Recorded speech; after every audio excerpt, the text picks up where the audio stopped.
Ayan guys, yung mga kasamahan namin sa trabaho guys, kanya-kanyang pwesto. Ayan.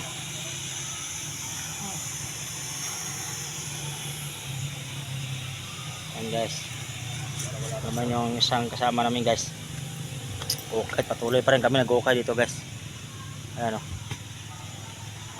Dito rin ako pumisto guys. Ayan, kasi sagad yun doon guys. Ayan.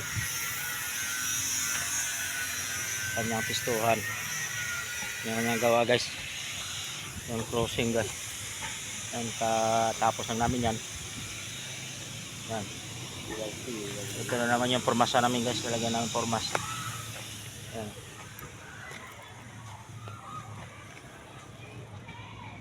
Ayan.